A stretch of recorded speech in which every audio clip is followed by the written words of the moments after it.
turakwitabye karamenya gasani kuko duhamaganga kuri buri munsi kubera impuhwe zawe kugira ngo dukize. Ku izina ry'Imana Data na Mwana na Roho Mutagatifu, amen. Amahoro bana b'Imana, nimuhumure, Imana iradukunda, ije kudukiza. Kuri uyu wa gatatu w'icyumweru cya mbere gisanzwe, tariki 11 Mutarama 2023, isomo rya mbere tugiye kuzirikana ryo mu Baruwa yandikiwe Abahebureyi, umutwe wa 2 umurongo wa 14 kugeza ku 18. Bavandimwe, ubwo abana bafitanye ubumwe bw'amaraso n'umubiri, Yezu nawe yasangiye nabo ubwo bumwe, kugira ngo mu rupfu rwe atsiratsize umugenga warwo ari we Sekibi, maze abohore abatinyaga urupfu rubahoza mu bucakara igihe cy'ubuzima bwabo bwose. Koko ntiyaje atabaye abamarayika, ahubwo yaje atabaye inkomoko ya Aburahamu. Kubera iyo mpamvu yagombaga kwishushanya n'abavandimwe be muri byose, akaba umuherezagitambo mukuru w'umunyampuhwe kandi wishyikira ku Mana ngo ahanagure ibyaha by'imbaga. Ubwo we yababaye kandi akageragezwa, ashobora no gutabara abageragezwa. Iryo ni ijambo ry'Imana. Zaburi ni 105. Uhoraho yibutse isezerano rye. Nimushimire Uhoraho, mwambaze izina rye, nimurate ibigwi bye mu yandi mahanga. Nimumuririmbire mu mucurangire, nimuzirikane ibitangaza yakoze. Nimwishimire izina rye ritagatifu, muhimbarwe mwebwe abashakashaka Uhoraho. Nimugarukire Uhoraho nyir'ububasha, mushakashake uruhanga rwe ubudahwema. Mwebwe nkomoka Aburahamu umugaragu we, bahungu ba Yakobo abatoni be. Niwe Uhoraho Imana yacu, umugenga w'isi yose. Uhoraho yibuka ibyo yasezeranye bidasubirwaho, ijambo yarahiriye amasokuruza 1000, ryasezerano yagiranye na Aburahamu, akarisubiramo izaki mu ndahiro. Uhoraho yibutse isezerano rye. Nyagasani Yesu nabane namwe. Amagambo mu Ivanjili ntagatifu ko yanditswe na Mariko, umutwe wa 1 umurongo 29 kugeza ku 39. Muri icyo gihe bakiva mu isengero, Yesu ajya kwa Simoni na Andereya, ari kumwe na Yakobo na Yohani. Ubwo rero nyirabukwe wa Simoni yararyamye ahinda umuriro. Bahita babwira Yesu by'uburwayi bwe. Niko kumwegera, amufata ukuboko, aramuhagurutsa. Nuko umuriro urazima, atagira kubazimanira. Bugorobye izuba rimaze kurenga, bamuzanira abarwayi bose n'abahanzweho na roho mbi. Mbese umujyi wose ukoranira imbere y'umuryango. Nuko akiza abarwayi benshi bari babajwe n'indwara z'amoko menshi, kandi yirukana roho mbi nyinshi, ariko akazibuza kumuvuga kuko zari zizi uwo ari we. Bukeye bwaho Yesu abyuka mu rukerera, arasohoka ajya ahantu hiherereye, nuko arasenga. Simoni na bagenzi be bajya kumushakashaka. Bamubonye baramubaza bati, rubanda rwose ruragushaka. We rero arabasubiza ati, nimucyo tujya ahantu mu nsisiro za hafi, naho mpamamaza inkuru nziza, kuko ari cyo cyanzanye. Nuko azenguruka Galileya yose, yamamaza inkuru nziza mu masengero yabo, kandi yirukana roho mbi. Iyo ni Ivanjili ntagatifu. Bakristo bavandimwe, Yezu Kristo akuzwe. Ubutumwa bwa Yezu hano munsi buhiniye mu nshinga yitwa gukiza. Yezu Kristo rero natwaje kudukiza ahangaha, ngaha tumwitegure, tujye ku nzira, ndetse n'abari ku mariri yabo, abari mu bitaro, abari mu nzira, abari mu nzu, buri wese ahari niyishyira imbere ya Nyagasani, asange Nyagasani maze amusanganire, Yezu amukize. Hari imvugo nziza z'imibanire zigira ziti, ntugace ku rugo. Noneho iyo utaciye ku rugo ko ukanyura ku rugo, ugasuhuza abantu bari muri urwo rugo, ugatambuka koko, hari n'indi mvugo igira iti, ntukavire mu rugo aho. Nugera mu rugo, uzarya icyo baguhaye, unywa icyo baguhaye, ugira akantu byibuze ufata muri urwo rugo. Nguko abakristo bavandimwe umubano mwiza, gusura abavandimwe ndetse no kubakira. Ni byiza kudaca ku rugo ugasura abantu, nanone ni byiza kwimenyereza kwakira abaje batugana, abashyitsi, tukabaha amazimano. Ushobora kubaha ifunguro, ariko atari ry'umubiri gusa, ahubwo ni rya roho, kubavugisha neza, kwakira abaje batugana tukabakira neza. Kubw'iyo mpamvu rero abakristo bavandimwe, hamwe n'amasomo y'uyu munsi, mu mibanire yacu uko tubanye, tujye kuzirikana ku ngingo yo kwakira abaza batugana, tukanabazimanira. Umuntu muzima azimanira abaje bamugana. Rero natwe hamwe n'amasomo turaza gusaba Imana izimye ibintu byose, imyambi ya sekibi ituma tutakira abandi. Bamwe aho twagiye tumera nk'ibinyogote, bya bindi igihe bakwegereye ukarekura amahwa kugira ngo abandi batagusanga ngo basanganire musangire, no kukarekura imyambi nk'ikinyogote amahwa maze abandi bagasubirayo. Twebwe rero tujanga kuri buri munsi kugira ngo twige kwakira abandi kuko natwe Yesu Kristo ajye kutwakira, kuko natwe Yesu Kristo atwakira buri munsi maze akazimya umuriro wari uturimo, bityo akatugira abazima tukamuzimanira. Kuzimanira abandi, kwakira abandi, gusangira n'abandi, kwakira abandi. Ngicyo rero cyo tugiye kuzirikana. Buri wese reze kuvanga kuri buri munsi yagize urugwiro rwo kwakira abandi, urugwiro kwifatikanya n'abandi bari mu bibabaro, abari ku rugendo, abari mu bitaro, abarwayi. Twige kubakira uko bari, tubazimanire. Twumvise mu isomo rya mbere ibaruwa yandikiye Abahebureyi uburyo bari gukuza Yesu Kristo, umuherezabitambo mukuru, wumva akababaro k'abantu, bityo akaza kujya gute kubatabara. Baratwibutsa none muri iri somo ko Yesu Kristo yaje atabaye abantu bo mu nkomoko ya Aburahamu, bityo Yesu Kristo umukiza akishushanya n'abantu ari ukugira ngo ahanagure ibyaha byabo, nk'uko twabizirikanye ubwo bagize bati ubwo yababaye kandi akageragezwa ashobora no gutabara abageragezwa. Amen, amen, amen. Akavuga igira iti uwabyaye miruho niwe uruhuka. Burya umuntu wababaye naneho akagombye no kubabarira. Burya kandi umuntu wakomeretse naneho akagombye gukomera kandi agakomeza abandi. Nguko rero bakristo bavandimwe, Yesu Kristo yarababaye agira ngo tubabarire. Yesu Kristo yarababaye agira ngo tubabarirwe. Nguko ku musaraba Yesu Kristo ducungura, agatwumva, akaza gusangira natwe imibereho ya muntu usibye icyaha kugira ngo tuvane mu cyaha. Ibi nibyo bibaza buri nawe atwibutsa ko Nyagasani atazigera dutererana. Uhoraho yibuka isezerano rye. Amen. Kuba rero Nyagasani yibuka isezerano rye, kuba rero Nyagasani adashobora kunyibagirwa, kabone ubwo n'abandi mu magorwa, ibibazo, uburwayi, ubukene, inzara n'ibindi byose binshikamiye, Yesu Kristo ntabwo azigera ntererana. Yesu Kristo ahorana nanjye. Burya baranavuga ngo ibintu bishobora kugushiraho, abantu bakagushiraho, bose bakagutareka, tuvuge gutyo, ariko utakuvaho n'umwe ni Yesu Kristo. Aragutabara aho utabye, agakuzahura. Ibi nibyo twumvise mu ivanjiri y'uyu munsi. Yesu Kristo agaragaza ububasha bwe, agakora ibitangaza, cyane cyane akiza abarwayi. Natwe rero tuje kugira ngo Yesu Kristo aduhe ubuzima, maze natwe dushobore kuza kuzimanira abandi. Nguko kubona Yesu Kristo no kumwereka abandi ubuzima buzira umuze, nibwo Yesu Kristo agiye kuduhereza aha ngaha nyine kugira ngo atugirire neza, tubeho neza. Kumvise urugendo rurerure Yesu yakoze ari kugenda akiza. Kumvise n'uburyo agera gutya akiherera akajya gusenga. Ibyo byose bitwibutsa ko nyine yunze umwe n'Imana Data agasenga. Yesu Kristo n'agasenga. Nguko ko Yesu Kristo atwigisha ko ibyo dukoze tutagomba kubyiyitirira, ahubwo tukagira aho tuvoma. Isoko y'ubuzima ninde? Ni Yesu Kristo. Rero Yesu Kristo niwe tuje kuvomaho kugira ngo natwe duhe ubuzima, ariko natwe dutanga ubuzima. Umuntu muzima nyine niwe uzimanira abandi. Mu bitangaza Yesu yakoreye muri uru rugendo arimo, turaza kwibanda cyane igitangaza akoreye kwa nyirabukwe Simoni Petero. Turumva abantu babwira Yesu by'uburwayi bwa nyirabukwe Simoni Petero. Yesu ngo niko kumwegera, amufata akaboko, aramuhagurutsa. Ngo nuko umuriro urazima, atangira kubazimanira. Amen, amen, amen. Umuntu muzima niwe ugiye kuzimanira nyine abandi abaje bamugana. Bakristo bavandimwe, Yesu Kristo akuzwe. Umuntu muzima koko niwe uzimanira abandi. Reka tuzirikane ubwoko bubiri bw'umuriro, bumwe buri ku ruhande rumwe, ubundi ku rundi.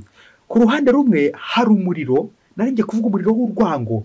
Uwo muriro rero utazimye utujyana kure kwa sekibi, tugahunga abandi n'abandi bakaduhunga. Uwo muriro w'urwango. Ku rundi ruhande nanone hari umuriro w'urukundo, wa wundi nyine ushobora gukomera ugakomeza mu gihe umuriro w'urwango umaze kuzima, urukundo ukazamuka. Nuko bikadutera nyine kuzimanira abandi, kuba muzima no kuzimanira abandi, no kwakira abandi. Turi mu iseminari nkuru, hari mwarimu ujya gutubwira ati il faut étudier jour au jour.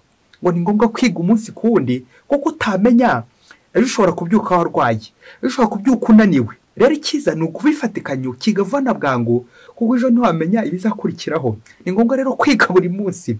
Nk'uko rero abakristo bavandimwe, burya umuntu uri kuribwa biragoye ko yasenga, umuntu urwaye mu nda biragoye ko hari ikindi yakora, biragoye ko yasenga, biragoye ko yazimanira abandi. Turumva na nyirabukwe wa Petero izi mbaraga nk'afite zituma koko ntacyo yakwikora kuko nyine ararambaraye. Uyu muriro umurimo ugashushanya nanone ibintu byose bitubuza kwegera Imana, ibintu byose bituza kwisanzura n'abavandimwe, ibintu byose bituza gushyikirana n'abavandimwe ndetse n'Imana.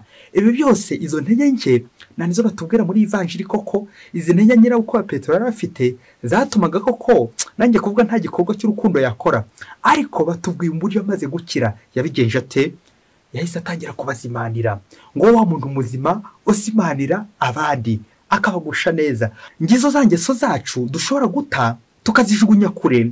Ubu burwayi bwa nyirabukwe wa Petero burashushanya nanone ingeso mbi tugira, za zindi zidashobora gutuma twakira abandi, za zindi zitujyana kure y'Imana, za zindi zituma koko tutakira Imana iwacu. Ariko twamara kuzikira, Yezu Kristo yaturamburaho ibiganza, Yezu Kristo yadukoraho, ubundi wa muriro ukajya tukazima, ubundi tugatangira tukazimanira abandi. Nawe mukristo muvandimwe uze kwibaza niba nta ngeso ufite ituma abandi batagusanga, ituma urekura amahwa ukarekura imyambi y'ikinyogote ikaza kurangira abandi koko utabakiriye neza. Ingeso zitugora, ingeso zatuhayeho karande, ubwo ni uburwayi budutera umuriro w'urwango, umuriro w'ikibi. Ibyo byose Yezu Kristo aje kujya gute kubisenya. Ariko nta kindi abisenyesha usibye isengesho. Nawe mukristo muvandimwe uracyasenga, ingeso mbi zikuriho, uburwayi bwawe buri gukira, nawe uri kuzimanira abandi koko. Birumvikana uzazimanira abandi ari ukuri muzima, kuko ubabaye nani ubabarira nyine, kuko Yezu Kristo ababarira, nawe umenyere kubabarira. Ngo umutima mwiza, ngo urwo rukundo, ngiryo ishyaka ryo kugira ngo koko twakira abandi neza abaza batugana. Umunsi umwe hirya kure cyane muri Afurika, ngo umugore ngo yarafite ikibazo kiremereye cyane, yarafite ikibazo cy'umushiha, ngo yararwaye indwara y'umushiha.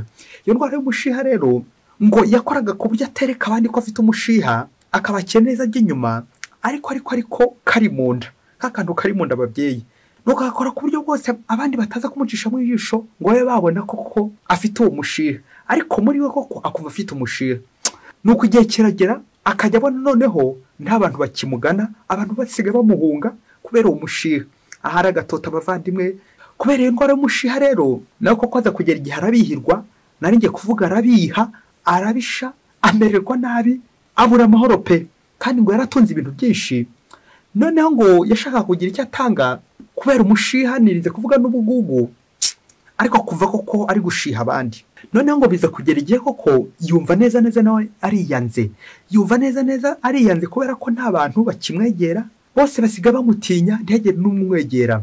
Nuko igihe kimwe kiza kugera abonye ko nta bantu bakimwegera, kandi koko yari yarinze kubibagaragariza, nawe koko yumva arabishye neza, maze yigira inama kuzajya kwa muganga, psychologue. Nuko ngo ageze kwa muganga amutekereza uburyo iyo ndwara y'umushiha imubangamiye, ku buryo asigaye arya ntagire apeti, imirimo yose akoze ntigende neza, yewe no gusenga ntashobore gusenga kubera ko yari n'umukristo, ngo ntakibasha no gusenga, kuba afite ibintu ariko kuva koko atishyira ngo yizane. Nuko rero ageze ku mujyanama w'amahoro aramubwira ati, umva rero ndavanga umpaye umuti kuko ndi kumva neza ubuzima burangiye, nta cyanga cy'ubuzima gifite. Ngaho nafora umuti umujyanama agiye kumuhereza, ntabwo ari umujyanama w'ubuzima gusa ubw'umubiri, ahubwo n'ubujyanama bw'ubuzima bwa roho. Ngana atekereza agiye kuvuga uti ibyatsi ngo amuhereze, agiye muri farumasi, agiye gushakira ibinini hehe. Nuko wa muganga psychologue aramureba maze aramubwira ati, umva rero ngiye kuguha umuti uzafata icyumweru kimwe gusa maze uzaba wakize. Nuko wa mugore arishima cyane uburyo ko bagiye kumuha umuti kandi akazakira koko, kuko yumvaga nawe yatangiye kwiyanga. Nuko wa muganga amuzanira agakapu gato kameze nka sakame, maze aramubwira ati, umva rero aka gakapu karimo umuti, aka gakapu uzakazirika mu ijosi, kagende kanagana hafi y'umutima, mu gituza uzakagumisha mu gituza, ntuzigere ugakuramo, yewe no kujya koga ujye ukareka ukagumishemo, kaguma aho ngaho mu gihe cy'icyumweru iminsi 7. Rero kugira ngo umuti uzakore, uzirinde gufungura aka gakapu, uzirinde kugira amatsiko ngo ube wafungura aka gakapu, uzakihorere, ubundi icyumweru nikirangira umuti uzaba wakoze neza. Icyumweru nikirangira uzakangarurira abari ukagukuramo, icyo gihe uzaba wakize. Uwo muti rero uzira no gufungura aka gakapu kandi ukazira no kugakuramo. Nuko wa mubyeyi koko yumva icyumweru cyose azakihanganira kugira ngo agakapu koko akagumishe mu gituza cye, maze ko ajya gufata uwo muti. Nuko aragenda niwe atangira gufata uwo muti. Ka gakapu koko kagumisha aho ngaho, dore ko kari gafunze neza. Nuko umunsi wa mbere urashira, uwa kabiri urashira, nuko ku munsi wa gatatu wa mubyeyi kwihanganira ka gakapu biramunanira. Ibaze nawe niba kari karemereye, kucyanganira byamugoye. Wa mubyeyi koko bedashinyiriza. Umunsi wa kane wagiye kugera koko yibaza uburyo koko uwo muzigo akomeza kuwuheka.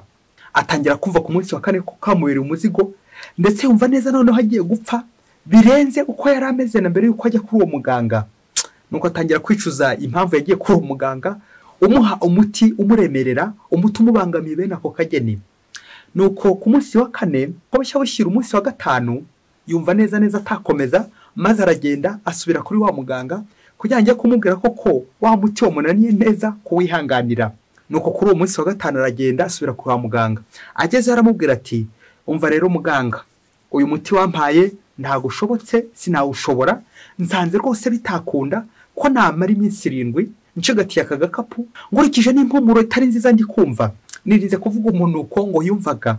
Rero ikiruta ndakazanye, nanze no kugafungura ngo ndebe birimo, ahasigaye rwose usigarana agakapu kawe, ngiye sinabishobora, ngiye sinabasha umuti rwose, umva umuti sinawubasha, nkarabiye imbere ko ntawubasha. Nuko muganga afata aka gakapu akamukura mu ijosi, maze aragapfundura, ngaho na fori cyari kirimo.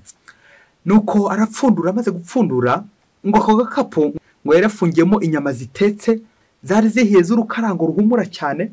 Ngaho nakomeza utekereze uburyo izo nyama zihiye zizamara icyumweru.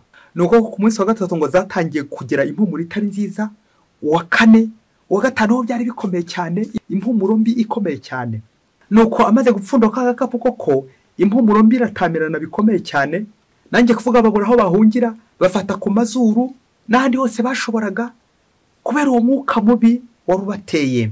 Maze aho mubyeyi atangira kubwira muganga, koko urabona koko nari kuzageza ku munsi wa 7 n'iyi impumuro mbi imeze gutya. Nuko ngo muganga aramubwira ati, mubyeyi rero izi nyama zirashushanya ukuntu wari mwiza, ukuntu wakiraga abantu neza, ukuntu waryoheraga abantu, ukuntu wari uw'agaciro, kuko inyama nyine ari iz'agaciro, ukuntu waryohaga abantu bakagukunda. None rero ku minsi yagiye ishira, umunsi wa mbere, wa kabiri, wa gatatu, wa kane kugeza ku wa gatanu, niko wagiye uba mubi, bikaza gutuma koko impumuro itakiri nziza. Iyi mpumuro y'inyama birashushanya impumuro nawe ikuriho, ituma abantu batakikwegera, kuko nyine barakwegera nyine impumuro yawe itari nziza ikabakubita, bagahunga bakajya kure, ngo wa mushiha wawe, ngo wa mutima wawe utangira kuboroga, ngizo za nyama zagaze zikagutera kugira umugaga. None koko uri kugenda ubora, wari kuzagera ku munsi wa 7, kuko izi nyama zagera ku munsi wa 7 zaraboze umunuko ari wose. None rero nawe mubyeyi, niba ushaka koko kongera kugarura icyizere iwawe, niba ushaka kuba umuntu mwiza, niba ushaka kureka umushago ucika ku mushiha, genda ujugunya ako gakapu izo nyama mbi, izo nyama zaboze, maze koko utangire muri wowe, ugurumane mu rukundo, ugurumane mu mutima mwiza. Ibyo bizatuma koko babantu noneho bongera gukwegera, kuko wajugunye umushiha, wajugunye inyama ziboze, wajugunye bwa bugira nabi bwawe. Noneho bigatuma koko abantu bongera kugira gute, ugarura icyizere bagakwegera. Nawe ubundi ntago bakwegera, kandi koko ufite impumuro itari nziza. Ngizo za nyama rero ntabwo nawe uri kugeza ku munsi wa 7, kubera iki? Nawe ubwawe umaze kwiyanga, ngo kuko nawe bizarangira koko wiyanze, uko utashobora kujya ku munsi wa 7. Nuko wa mubyeyi aravuga ati, nibyo koko uyu muti reka ngufate, nibyo koko izi nyama ndazijugunye, ibyo mushananye ndabijugunye, maze koko ndetse abantu baze bangane, baze bansange, nongere mbakire neza. Bakristo bavandimwe, Yesu Kristo akuzwe. Ngo uko natwe bigeraho tukiyanga, kubera ko natwe twangana. Iyo wangana bigeraho bikaza kurangira nawe kera kabaye bikarangira uri kwiyanga. nguko kwica abandi bikaza kurangira udakomeje kubica gusa, ahubwo nawe ukiyica, kwiyahura, kwiyanga. Icyaha cyo kwiyahura n'ubundi ni nko kwiyanga, ni ukwiyanga nyine, kandi buryo wiyanze burya bigoye ko wakunda abandi. Nguko abakristo bavandimwe natwe tubatizwa twari turyoshye, tumeze neza, turaba agaciro nka ziriya nyama, ariko ko shitani yagiye adukubita ivumbi, akadukubita imigese, akadukubita ibyaha, byagiye birangira koko bya byaha bigenda bituboza buhoro buhoro, bikaza kurangira twadukanye ingeso mbi, umushiha, za zindi koko zituzitira kuzimanira abagenzi bacu, guha abagenzi bacu ubuzima.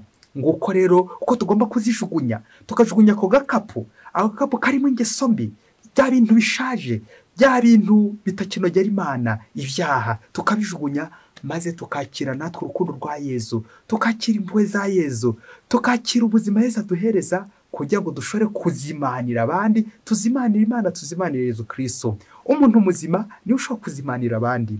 Umuti w'umushiha n'ubugwaneza, kumenya kwakira abandi neza, kumenya kuzimya umuriro, uwo muriro w'umushiha ngo wari uri muri nyabukwe Petero, nkamenya kuzimya kugira ngo ko nakira umuriro w'urukundo, urukundo rungurumanemo, kwakira abandi neza.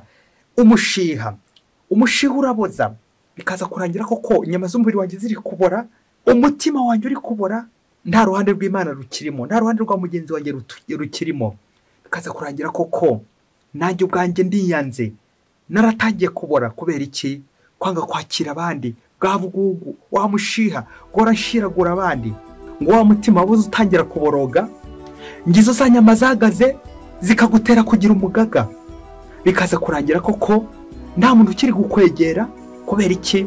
Nta mpumuro nziza nyine ugifite.